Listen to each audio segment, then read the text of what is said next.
परमेश्वर का वचन से आइए हम देखें।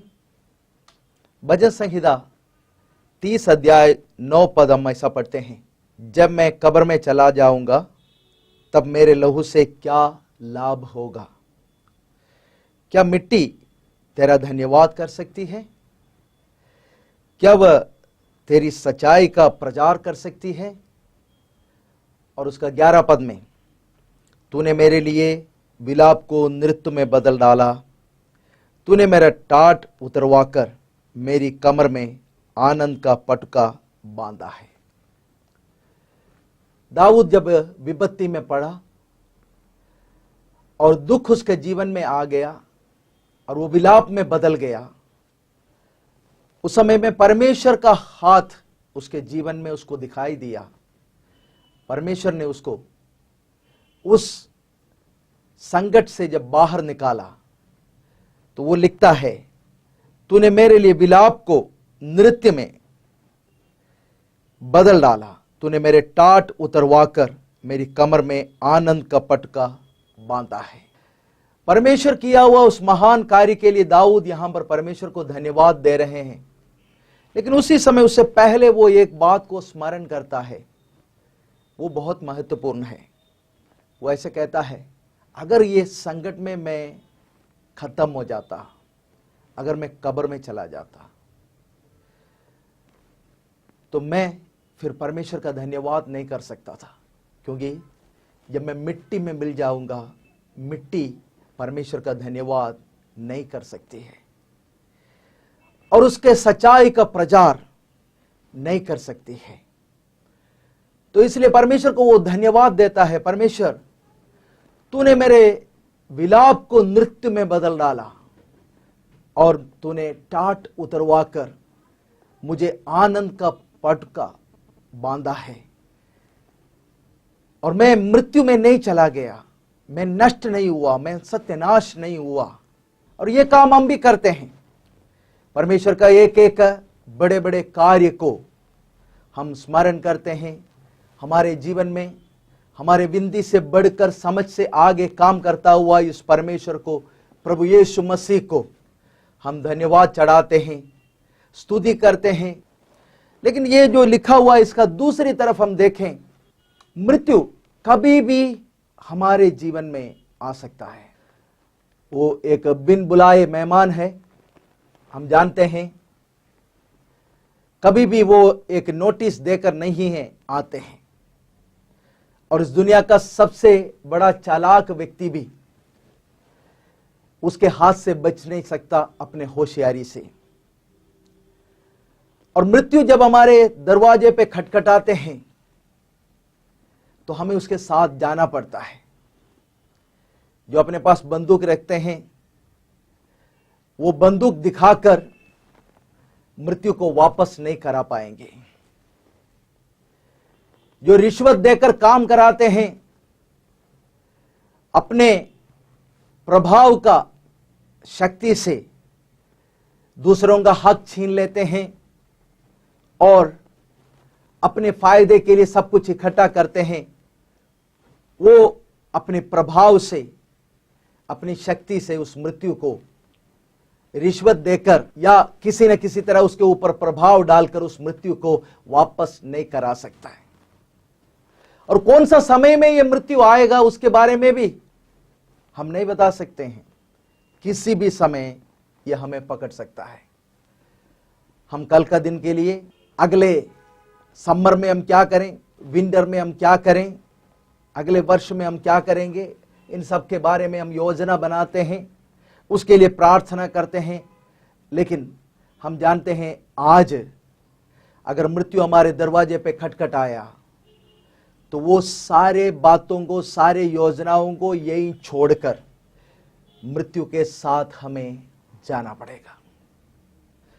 भजन संहिता 90 का 12 में हम ऐसा पढ़ते हैं, हमको अपने दिन गिनने की समझ दे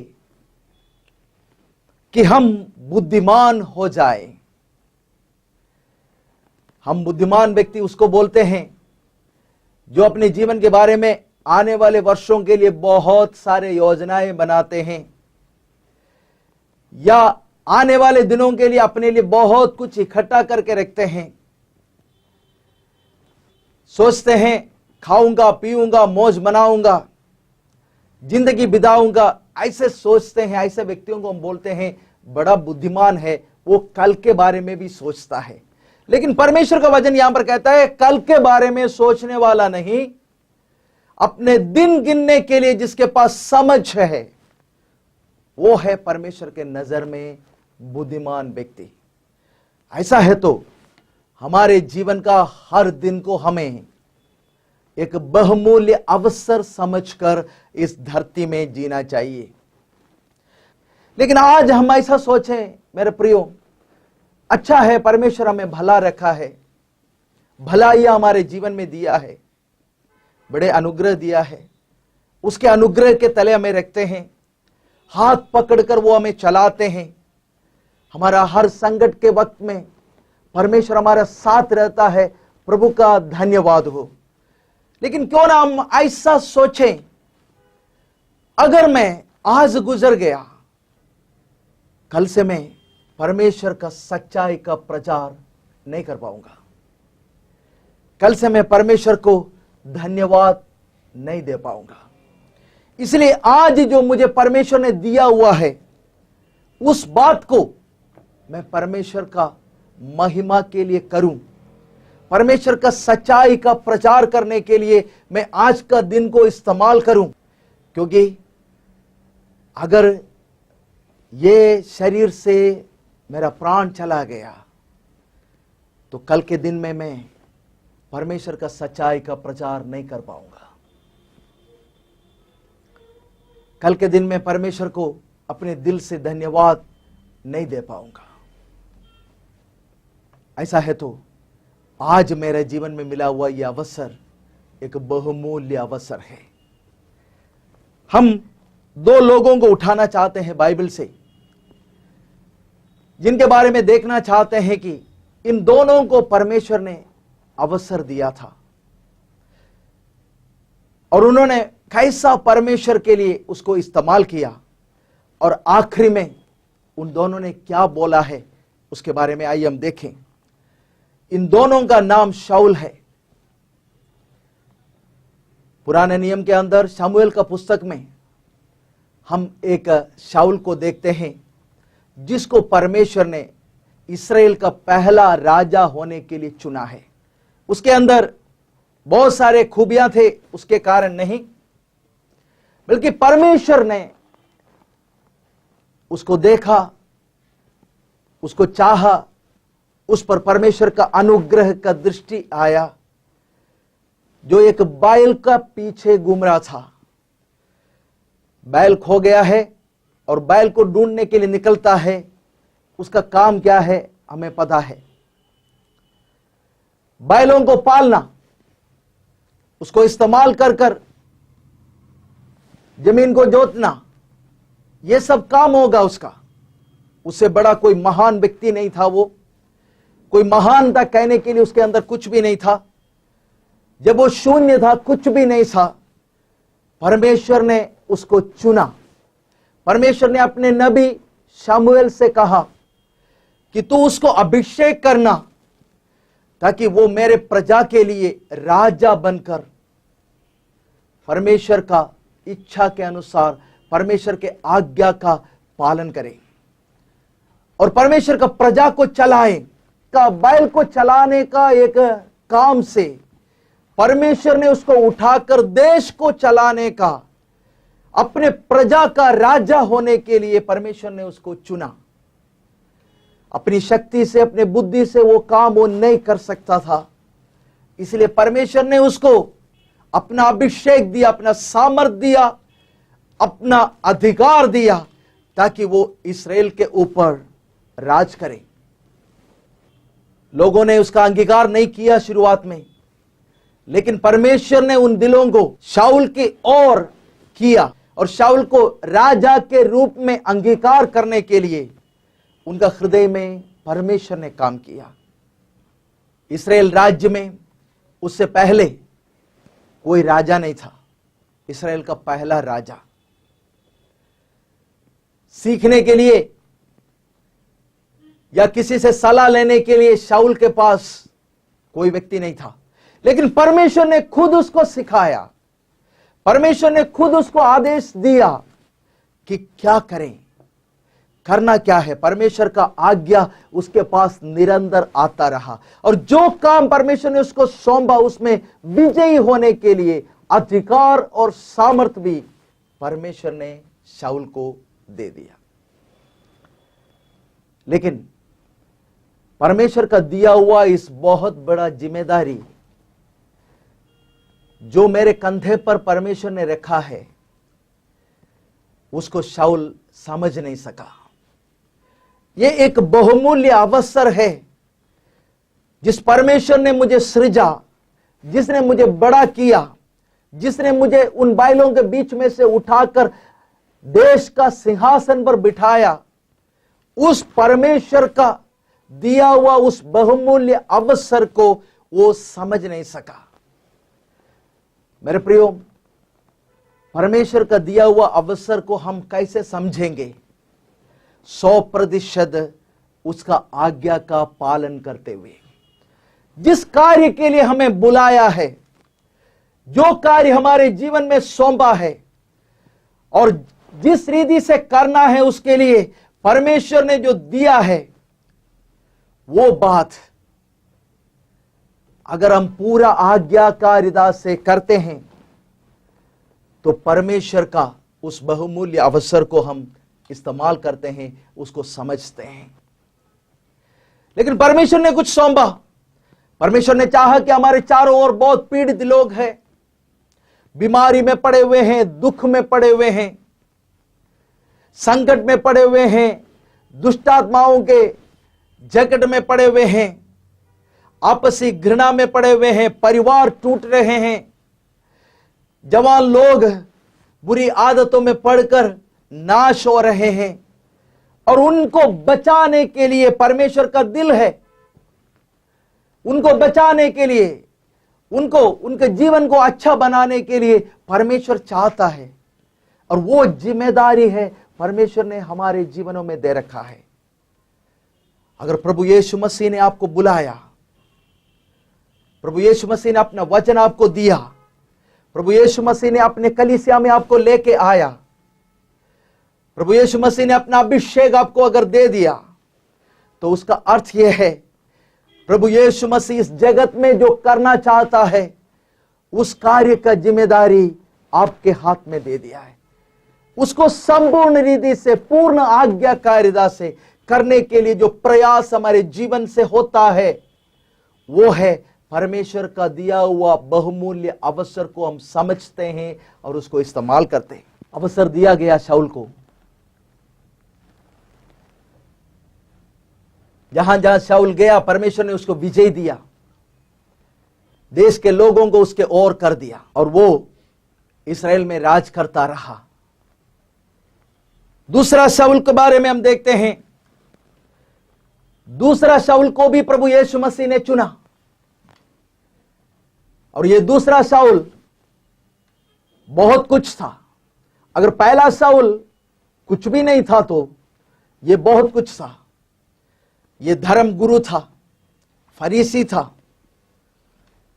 महासभा का सदस्य था, बहुत शिक्षा प्राप्त किया हुआ व्यक्ति था, किसी से भी वाद विवाद करने के लिए बहुत ज्ञान रखने वाला व्यक्ति था और परमेश्वर का व्यवस्था को पूरे जलन के साथ पालन करने के लिए इच्छुक व्यक्ति था। परमेश्वर ने उसको चुना। जो आज तक इस दुनिया में नहीं हुआ है, ऐसा एक काम करने के लिए ही परमेश्वर ने उसको चुना। अब्राहम के संतानों के बीच में आया हुआ परमेश्वर का उद्धार, जो केवल अब्राहम के संतानों के लिए नहीं, प्रभु यीशु मसीह को अपना उद्धार करता और प्रभु मानने वाला हर एक के जीवन में अब्राहम को बोला हुआ आशीष लाने के लिए परमेश्वर ने चाहा, तो परमेश्वर ने एक व्यक्ति को चुना उस कार्य के लिए। शाऊल है उसका भी नाम। बाद में उसका नाम शाऊल से पौलुस में बदल गया और यह शाऊल इसके जीवन में भी परमेश्वर का दिया हुआ जिम्मेदारी बहुत बड़ा था। उसके द्वारा उसको दुनिया के कई देशों में जाना था, कई भाषा के लोगों के बीच में जाना था, कई जाति के लोगों के बीच में जाना था, समुद्र में होकर जाना था, जंगल में होकर जाना था। जिन जिन जगहें उसने कभी जिंदगी में सुना भी नहीं, ऐसे जगहों में भी उसको जाना जरूरी था। परमेश्वर ने उसको भी अवसर दे दिया, परमेश्वर ने अपना अभिषेक दे दिया, प्रभु यीशु मसीह ने उसको अपना अधिकार और सामर्थ दे दिया परमेश्वर का राज्य का वचन प्रचार करने के लिए, परमेश्वर का राज्य के अंदर का सामर्थ को इस्तेमाल कर कर दुष्ट आत्माओं को निकालने के लिए, बीमारों को चंगा करने के लिए, कलीसियाएं स्थापना करने के लिए, परमेश्वर का कार्य के लिए बड़े बड़े सामर्थी लोगों को तैयार करने के लिए परमेश्वर ने एक जिम्मेदारी उसके कंधे पर रख दिया और उसके लिए भी मिला हुआ एक बहुमूल्य अवसर था ये।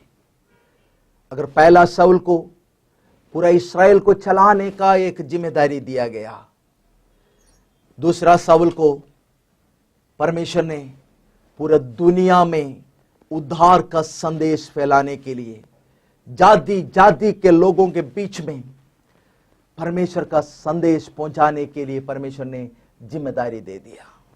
पवित्र आत्मा जिस रीति से पौलुस को अगुवाई दिया उसके अनुसार वो चलता रहा, जहां जहां जाने के लिए कहा वहां गया, परमेश्वर का वचन प्रचार किया। बहुत विरोध सहना पड़ा उसको, विरोध आ गया, उसको कारागार में डाला गया, उसको पीटा गया, बहुत सारे उपद्रव उसको सामना करना पड़ा। परमेश्वर ने जो जिम्मेदारी उसके कंधे पर रखा है उसको उसने बहुमूल्य अवसर समझा। प्रेरितों का काम 20 अध्याय 24 पद में हम ऐसा पढ़ते हैं, परंतु मैं अपने प्राण को कुछ नहीं समझता कि उसे प्रिय जानूं, वरन ये कि मैं अपनी दौड़ को और उस सेवकाई को पूरी करूं जो मैंने परमेश्वर के अनुग्रह के सुसमाचार पर गवाही देने के लिए प्रभु यीशु से पाया है।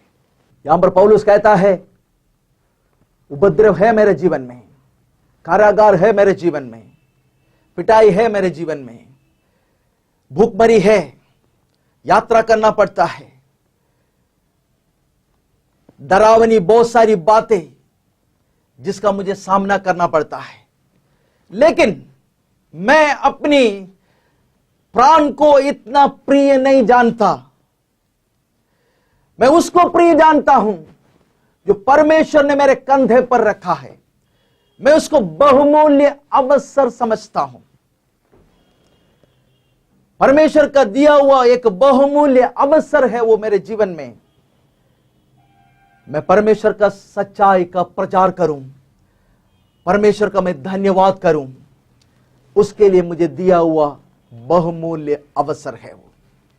इसलिए मैं अपने प्राण को इतना कीमती नहीं समझता हूं। ये दोनों जब अंत का समय में आ गया, परमेश्वर का दिया हुआ जिम्मेदारियां निभाने के लिए परमेश्वर ने जो समय इन दोनों के जीवन में दिया और उसके आखिरी वक्त में जब पहुंचा तो उस समय में शाऊल राजा पता क्या कहता है, पहला शमूएल 15 अध्याय उसका 24 और 25 पद में हम ऐसा पढ़ते हैं, शाऊल ने शमूएल से कहा, मैंने पाप किया है, मैंने तो अपनी प्रजा के लोगों का भय मानकर और उनकी बात सुनकर यहोवा की आज्ञा और तेरी बातों का उल्लंघन किया है। मैंने परमेश्वर मेरे दिल के अंदर क्या बोल रहा है उस पर ध्यान नहीं दिया मैंने। मेरे चारों ओर लोग हैं, वो मुझे कहां खींच कर ले जाते हैं, मैं उसकी तरफ जाने लग गया और मैंने पाप किया, परमेश्वर का आज्ञा का उल्लंघन किया, मैंने पाप किया है। परंतु अब मेरे पाप को क्षमा कर और मेरे साथ लौटा कि मैं यहोवा का दंडवत करूं। परमेश्वर का दिया हुआ जिम्मेदारी को ठीक तरीके से नहीं निभा पाया, पराजय होता हुआ एक व्यक्ति रोते हुए यह कह रहा है, मैंने पाप किया, परमेश्वर जो मुझसे कहता है वो मुझे सुनना चाहिए था। मैंने लोगों ने जो कहा वो सुना है, इसलिए अब मेरा पाप क्षमा कर। अगर गिबोआ पर्वत को अगर हम पूछेंगे, गिबोआ पर्वत वहां पर गवाही देगा। शाऊल जो पहला राजा इस्राएल के लिए परमेश्वर ने चुना था, जिसके ऊपर परमेश्वर ने अपना अभिषेक दिया था, फिलिस्तियों का हाथ में वो वहां पर गिबोआ पर्वत पर गिरकर मरकर नष्ट हो गया, नाश हो गया। परमेश्वर का दिया हुआ अवसर को बहुमूल्य नहीं समझा और उसने वो प्रतिफल है पाया है।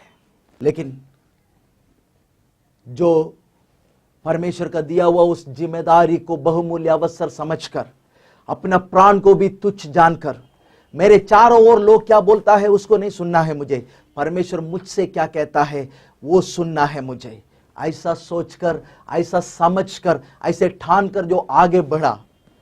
और वो एक परमेश्वर का दास पौलुस, वो आखिरी में पता क्या कहता है, दूसरा तीमुथियुस 4 अध्याय उसका 6 पद से 8 पद तक हम पढ़ते हैं, क्योंकि अब मैं अर्घ की न्याय उंडेला जाता हूं और मेरे कूच का समय आ पहुंचा है। वो कहता है मैं जाने का समय आ गया है। इस धरती में मेरा सब कुछ जो परमेश्वर ने दिया है उसको निभा कर जाने का वक्त आ गया मुझे। मैं अच्छी कुश्ती लड़ चुका हूं, मैंने अपनी दौड़ पूरी कर ली है, मैंने विश्वास की रखवाली की है। भविष्य में मेरे लिए धर्म का वो मुकुट रखा हुआ है, जिससे प्रभु जो धर्मी और न्यायी है मुझे उस दिन देगा, और मुझे ही नहीं वरन उन सबको भी जो उसके प्रकट होने के प्रिय जानते हैं। यहां पर पौलुस एक प्रतिफल पा रहा है जो कभी ना मुरझाता हुआ एक मुकुट। वो कहता है सिर्फ मैं नहीं, मेरा परमेश्वर धर्मी है और न्यायी है, जिसने मेरा वचन सुनकर परमेश्वर का पीछे होने के लिए ठान लिया है, उनको भी मेरा परमेश्वर देगा। परमेश्वर का वचन में हमने पढ़ा है, जब मैं कब्र में चला जाऊंगा तब मेरे लहू से क्या लाभ होगा। क्या मिट्टी तेरा धन्यवाद कर सकती है? क्या वो तेरी सच्चाई का प्रचार कर सकती है? आज हम प्रभु से कहें, प्रभु आज का दिन जो तूने दिया है मेरे जीवन में, ये मेरे लिए बहुमूल्य है। अगर मैं आज इस धरती से चला गया, मैं तेरा स्तुति नहीं कर पाऊंगा, मैं तेरा धन्यवाद नहीं कर पाऊंगा, तेरा सच्चाई का प्रचार नहीं कर पाऊंगा। इसलिए आज करूंगा। आज मुझे दिया हुआ बहुमूल्य दिन है, अवसर है ये। हम एक बार मिट्टी बन गया, उसके बाद हम परमेश्वर का धन्यवाद नहीं कर पाएंगे। आज परमेश्वर का धन्यवाद करें, आज उसका सच्चाई का प्रचार करें। प्रभु आप सबको